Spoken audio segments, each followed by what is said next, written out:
आपके अपने YouTube channel work study class दोस्तों आपका स्वागत है।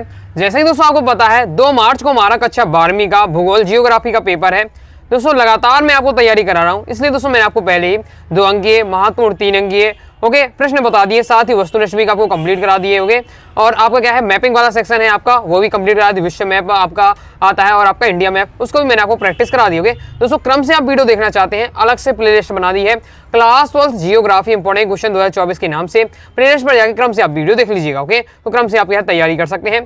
दोस्तों आज इस वीडियो में हम अति महत्वपूर्ण 4 अंकीय प्रश्न देखने वाले हैं विद सॉल्यूशन के साथ, सो वीडियो को ध्यान से अंत तक देखिएगा।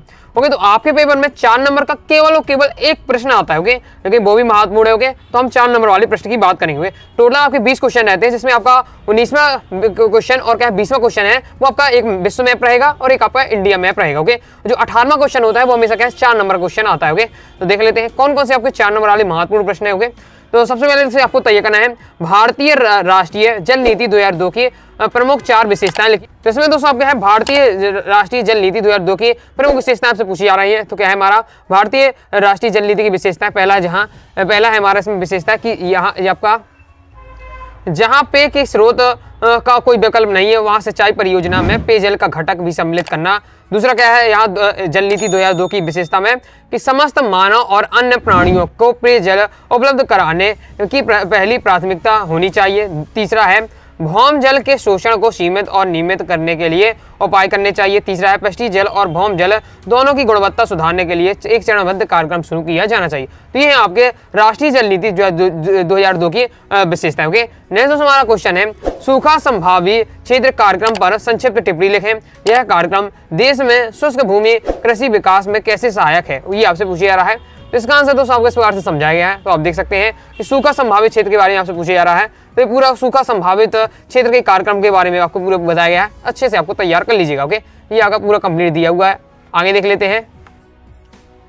आगे दोस्तों आपको नेक्स्ट ये करना है इंदिरा गांधी नहर द्वारा राजस्थान की शुष्क भूमियों में पर्यावरणीय दशाओं पर कौन से सकारात्मक प्रभाव पड़े हैं, ये आपसे पूछा जा रहा है। तो ये आपका दिया हुआ इंदिरा गांधी नहर कमान क्षेत्र में कृषि अर्थव्यवस्था की उन्नति हुई है। इससे क्षेत्र में क्या मृदा की आर्द्रता बढ़ी है। नहर सिंचाई में इस शुष्क क्षेत्र की पारिस्थितिक अर्थव्यवस्था और सामाजिक दशा में परिवर्तन हुआ है। नहरों द्वारा क्या हुआ है संचित क्षेत्र के विस्तार में बोए गए क्षेत्र में विस्तार हुआ है तथा फसलों की सघनता में वृद्धि हुई है। यहाँ के पारंपरिक फसलों जैसे चना, बाजरा और आपका ग्वार का स्थान गेहूं, कपास, मूंगफली और चावल ने ले लिया है, जो कि क्या है सघन सिंचाई का परिणाम है। ओके, ये आपके दिए हुए इंदिरा गांधी नहर द्वारा राजस्थान की शुष्क भूमि पर जो है परिणामी दशा के सकारात्मक प्रभाव पड़े हैं वो आपके बताए गए। ओके, नेक्स्ट दोस्तों आपको तय करना है पेट्रोलियम खनिज की कमी भारत की अर्थव्यवस्था को किस प्रकार प्रभावित करती है। ओके, पेट्रोलियम की क्या है भारत में कमी है। ओके, तो ये हमारी अर्थव्यवस्था को किस प्रकार से प्रभावित कर रही है दोस्तों, ये हमसे पूछा जा रहा है। तो देश में पेट्रोलियम की मांग दिन बढ़ती जा रही है, जबकि हमारा उत्पादन इतना अधिक नहीं है। हमारे देश में वर्तमान में सड़क परिवहन यातायात पूर्णतः पेट्रोलियम पर ही आधारित है। हमें अपनी आवश्यकताओं की पूर्ति हेतु पश्चिमी एशियाई देशों इराक, ईरान, रूस, संयुक्त राज्य अमेरिका आदि से पेट्रोलियम आयात करना पड़ता, मतलब इन देशों से हमें क्या है मंगाना पड़ता है, क्योंकि हमारे भारत में इतना ज्यादा नहीं होता। ओके, जिससे क्या है देश की राष्ट्रीय आय का एक बड़ा भाग खर्च हो जाता है। ओके, मतलब देश की आय हमारी आती नहीं है, मतलब चली जाती, क्योंकि बस हमारी देश की आय इन देशों के पास चली जाती है, क्योंकि हम इसे क्या खरीदते हैं पेट्रोलियम खरीदते हुए। अंतर्राष्ट्रीय बाजार में तेल के दाम में भी आए दिन बढ़ते जा रहे हैं। इस प्रकार पेट्रोल की कमी हमारी अर्थव्यवस्था को क्या है प्रभावित करती है। आई होप आप समझ चुके होंगे। चलिए आगे देख लेते हैं। आगे बढ़ने से मैं दोस्तों बता दूं, अभी तक दोस्तों आपने अपने जियोग्राफी कोर्स को ज्वाइन कर सकते हैं। इस जियोग्राफी के कोर्स में दोस्तों आपको all chapter PDF notes, all chapter important question, साथ ही आपको ऑब्जेक्टिव क्वेश्चन, मैप वाला सेक्शन, मतलब कंप्लीट आपकी तैयारी हो जाएगी विद सॉल्यूशन साथ आपको दिया जाएगा पीडीएफ के रूप में। होगे तो कम समय में आप तैयारी कर पाएंगे। कोर्स ज्वाइन करने के लिए 9039534479 दी गई व्हाट्सएप नंबर मैसेज करना है। फीस 199 रुपये, 50% ऑफ चला, तो केवल 99 रुपये में आपको क्या है कंप्लीट जियोग्राफी का कोर्स दिया जा रहा है। आगे देख लेते हैं। आगे दोस्तों आपको नेक्स्ट तैयार कर लेना है कि भारत में जल संसाधनों की कमी के लिए उत्तरदायी कोई 4 कारकों की आपको विवेचना करना है। भारत में जल संसाधन क्या है कमी है, उसके लिए क्या कारण है, किन कारणों से भारत में जल संसाधन कम है। ओके, तो आपसे पूछा जा रहा है। तो आपके पॉइंट वाइज पॉइंट दिए हैं, इसमें 4 पॉइंटों के माध्यम समझा गया है। ओके, जैसे पहला कि भारत में जल संसाधनों की कमी का मुख्य कारण क्या है, सिंचाई के लिए जल की अधिक मांग है। सिंचाई तथा कृषि उपयोग में पृष्ठीय जल का आपका 89% और भूमिगत जल 92% भाग उपयोग होता है, किंतु क्या फिर भी क्या है सिंचाई की मांग पूरी नहीं हो पाती। मतलब अधिकतम जल का जो भाग है वो पूरा किसमें सिंचाई में चला जाता है, क्योंकि भारत एक क्या है कृषि प्रधान देश है। तो कृषि करने के लिए सिंचाई करनी होगी। ओके, तो सिंचाई में क्या है पूरा पानी चला जाता, फिर भी क्या है पूर्ण रूप से क्या है सिंचाई की मांग पूरी नहीं हो पाती है। चावल, गन्ना, जूट आदि के लिए अधिक जल की आवश्यकता होती है। दूसरा क्या है कि सिंचाई के अतिरिक्त पेयजल एवं अन्य घरेलू कार्यों के लिए जल भी क्या है मांग अधिक है, क्योंकि क्या है देश की जनसंख्या में तीव्र वृद्धि होती जा रही है। और तीसरा क्या है कि उद्योगों के लिए जल की बढ़ती हुई मांग को पूरा करना आवश्यक होता है। चौथा है देश में वर्षा के केवल 4 माह होते हैं, पता है 4 माह बस वर्षा होती है, शेष 8 माह सूखे बीतते हैं। देश में वर्षा का वितरण असमान है, अधिकांश भागों में क्या है कम वर्षा होती है, वहाँ क्या है सूखे की स्थिति आ जाती है। तो ये सब हमारे भारत में जल संसाधनों की कमी के उत्तरदायी कारण होंगे। आगे देख लेते हैं नेक्स्ट हमसे इसमें क्वेश्चन पूछा जा रहा है ओके कि कृषि के उद्योगों पर निर्भरता क्यों बढ़ रही है, इसका कारण लिखिए। ओके इंपॉर्टेंट है, आपका तैयार कर लीजिएगा, किसी की उद्योगों पर निर्भरता क्यों बढ़ती जा रही है। तो ये आपके रीजन दे दिए, पहला उन्नत बीज के कारण, दूसरा रासायनिक खाद, तीसरा आपका कीटनाशक औषधियों का प्रयोग से, चौथा है आपका उन्नत कृषि से। ये आपके 4 पॉइंटों के माध्यम से बताया जा रहा है कृषि की उद्योगों पर निर्भरता क्यों बढ़ती जा रही है। मतलब जो पूरी कृषि है भारत की वो उद्योगों पर निर्भर है। क्यों निर्भर है? क्योंकि उन्नत बीज चाहिए, अच्छी रासायनिक खाद चाहिए उन्हें, जैसे यूरिया, पोटेश, आपको पता है आजकल क्या है गाँव में यही डलता है, यूरिया डलता है, आपने सुना होगा यूरिया की बोरी आती है। तो ये सब डलता है, तो यूरिया कहाँ बनेंगे, ये आपके उद्योगों में बनती है। उन्नत बीज भी उद्योगों में मिलते हैं, कीटनाशक औषधियाँ होती है वो भी उद्योगों में मिलती है।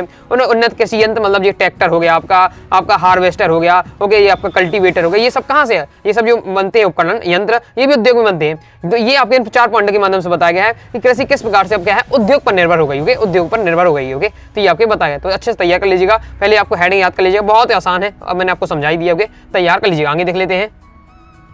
ओके आगे दोस्तों हमारा नेक्स्ट क्वेश्चन है वर्षा जल संग्रहण की 4 विधियां का वर्णन कीजिए। मतलब जो हमारा जो वर्षा का जो जल है ओके, मतलब जो बरसता है हमारा, तो उसको जल मिलता है जो हमें, उसको हम किस प्रकार से बचा सकते हैं, किस प्रकार से संग्रहित कर सकते हैं, ताकि जो हमारे से आपको पता भी हमने देखी चुके हैं कि 12 महीने से केवल 12 महीने होते हैं, जिसमें 4 महीने बस केवल वर्षा होती है ओके, बाकी 8 महीने पानी नहीं आता है ओके, वर्षा नहीं होती है। तो फिर हमें क्या है फिर भी, लेकिन हमें तो 12 महीने पानी चाहिए, तो हम वर्षा का जल संग्रहण आवश्यक है। तो हम कैसे विधियों के द्वारा हम क्या है वर्षा का जल संग्रहण कर सकते हैं, ये क्वेश्चन पूछा जा रहा है। तो पहला हमारा सबसे पहले वाटर हार्वेस्टिंग, आपका पता ही होगा ओके, तो वो आप लिख सकते हैं, जैसे दिया हुआ है कि मकानों की छत पर गिरे जल को के पास गड्ढा खोद कर संग्रहण करें तो भूमि में प्रवेश जल भूजल की वृद्धि करेगा। तो ये आप सिंपल आपको क्या वाटर हार्वेस्टिंग आपको बताया जा रहा है, ये जो विधि होती है इसे वाटर हार्वेस्टिंग कहते हैं। तो ये कर सकते हैं कि हम क्या है जो हमारा जो छत में पानी गिरता है वहाँ से एक पाइप लगा के क्या है एक गड्ढा खोद दें, उसमें चला जाएगा पानी, तो उससे हम क्या वर्षा जल का संग्रहण कर सकते हैं। दूसरा हमारा खेतों और गाँव में तालाबों का विस्तार किया जाए तो ये क्या है जल जहाँ भूतल पर उपलब्ध रहेगा वहीं क्या है भूजल स्तर रहेगा। तीसरा है कि मेड़बंदी और सीढ़ीदार खेत पानी को रोकने तथा खेती में फसलों के योगदान में सहायक होते हैं। रोक बांध नदी व नहरों पर बांध सर्वाधिक संग्रहण का उत्तम साधन है। चौथा है वन रोपण, जहाँ बादलों को आकर्षित कर वर्षा को आमंत्रित करते हैं, वही इन्हें जड़ में क्या है जल को शोषित कर भूमि में नमी बनाए रखते हैं, मतलब क्या है वन का रोपण करना चाहिए। तो ये भी कहेगा वर्षा जल संग्रहण की विधि कंप्लीट हुआ था। आगे देख लेते हैं। आगे दोस्तों हमारा नेक्स्ट क्वेश्चन है कृषि समस्याओं के समाधान के उपाय लिखिए। कृषि समस्याओं को हम किस प्रकार से सुधार सकते हैं, ये आपसे पूछा जा रहा है। देख लेते हैं सिंचाई योजनाओं में वृद्धि, दूसरा है आपका बहुफसली कृषि का उपयोग, तीसरा है आपका उत्तम बीजों का और उर्वरकों की उपलब्धता, चौथा है आपका उन्नत कृषि किस्म के क्या है कृषि यंत्रों का प्रयोग। तो इन 4 हमें बातों में आपको बताया गया है किस प्रकार से हम क्या है कृषि समस्या का समाधान कर सकते हो। पढ़ते ही समझ में आ जाएगा, बिल्कुल आसान है, मैं पहले भी इसे समझा चुका हूँ।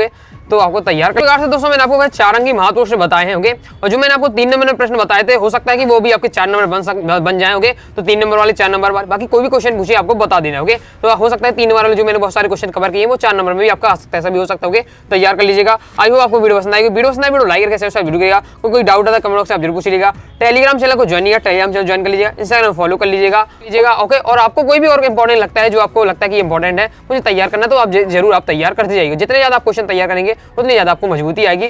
तो मिलते हैं नेक्स्ट वीडियो में, तब तक के लिए बाय बाय।